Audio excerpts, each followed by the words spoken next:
Praise the Lord Jesus Christ. எனக்கு அன்பார்ந்த வாலிப செல்வங்களா, எல்லாரும் எப்படி இருக்கீங்க? என்னோடு கூட நீதிமொழியின் புஸ்தகம் 9வது அதிகாரம் 10வது வசனம். Proverbs chapter 9 verse 10. கர்த்தருக்கு பயப்படுதலே ஞானத்தின் ஆரம்பம், பரிசுத்தரின் அறிவே அறிவு. உங்களுக்கு அறிவு வளரணும்னு நீங்க நினைக்கிறீங்களா? இல்ல உங்களுக்கு ஞானம் இல்லைன்னு நினைக்கிறச்சு, கர்த்தருக்கு நீங்க பயப்படுறச்சே தான் அதுதான் உங்க ஞானத்தின் ஆரம்பமா இருக்குமா. உங்களை பரிசுத்தரோட அறிகிற அறிவு இருக்கு இல்லையா, தேவனை அறிகிற அறிவு. கர்த்தர் எப்படிப்பட்டவரா இருக்கார், பரிசுத்தம் உள்ளவர் இருக்கார்.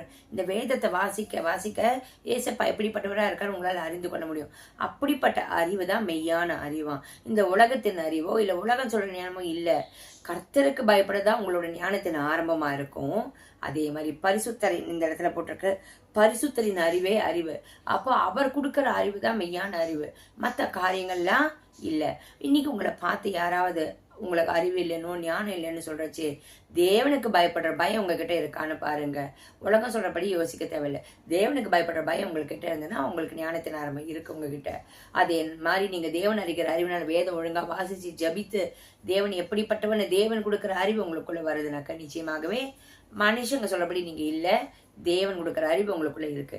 இல்ல உங்களுக்குள்ள தேவனுக்கு பயப்படுற பயம் இல்லாம இருக்கு, கர்த்தரை பத்தி புரிந்து கொள்ள முடியல, வேத ஒழுங்கா வாசிக்கல ஜபிக்கலைனாக்க, தேவனுக்கு பயப்படுற பயத்தோடு நீங்க ஆண்டவரே என்னை மன்னிச்சிடுங்கன்னு சொல்லி ஏசப்பா பாதத்துல விழுந்து நீங்க ஜபிக்கரிச்சு ரெகுலரா நீங்க வேதம் வாசிக்கரிச்சு அந்த ஞானத்தின் ஆரம்பம் உங்களுக்குள்ள வரும்.